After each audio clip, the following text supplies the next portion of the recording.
Siamo ai confini dell'Alta Marca Trevigiana, dove montagna, acqua e vento si incontrano. Tra queste valli soffia un vento impetuoso che fa spiegare le vele.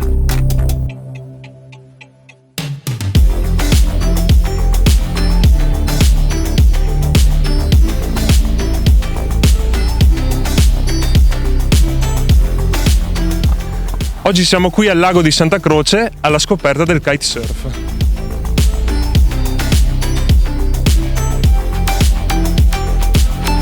Ho cominciato per scherzo come divertimento e poi è diventato uno sport che mi ha portato delle grandi soddisfazioni nelle regate in giro per il mondo.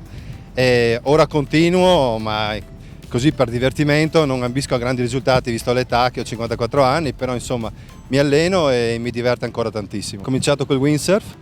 Dopodiché, quando è ricominciata la diffusione di questo nuovo sport con l'aquilone eccetera, ho provato, ho fatto un tentativo in Toscana, mi sono innamorato subito di senso di libertà, di leggerezza che ti dà la vela e ho continuato. È considerato uno sport estremo, nel senso che, come vedete oggi, il vento è molto forte, il controllo dell'attrezzatura deve essere fatto con attenzione, bisogna avere le capacità di regolazione dei materiali, quindi importantissimo partire con una scuola che ti dia l'impostazione, i fondamentali, i movimenti e soprattutto sulla sicurezza di come gestire l'ala. Sono pochi giorni che abbiamo riniziato tutti, ovviamente è stato un periodo sofferto, gli agonisti in realtà si sono preparati a freddo, hanno fatto a secco più che freddo, scusami, si sono allenati in palestra, hanno fatto i pesi in casa, la cyclette. Ti dirò che questo periodo di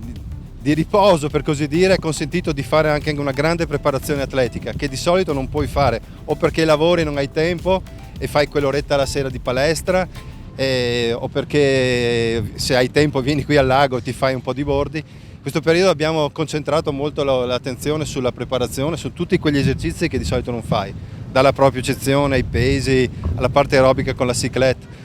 Io ho fatto per esempio un'ora la mattina, un'ora la sera di cyclette, pesi, e adesso ti dico, non ho perso granché, insomma mi sento bene fisicamente. È una meraviglia, c'è questo termico che dura tutto il pomeriggio, in questi giorni arriva anche alle 20, alle 8 di sera. Ci sono questi posti bellissimi, queste spiagge per partire, quindi molto ampie, cosa che al lago di Garda abbiamo sempre detto che non ci sono, e il parcheggio che consente di ospitare un sacco di gente e quindi di preparare le attrezzature in sicurezza. È uno sport individuale, però in realtà fai gruppo, fai branco, no? Fai la manovra, la condividi, dici guarda, hai visto cosa ho fatto? Sì, bravo, sei migliorato, sei peggiorato, insomma fa parte della bellezza di questa cosa anche.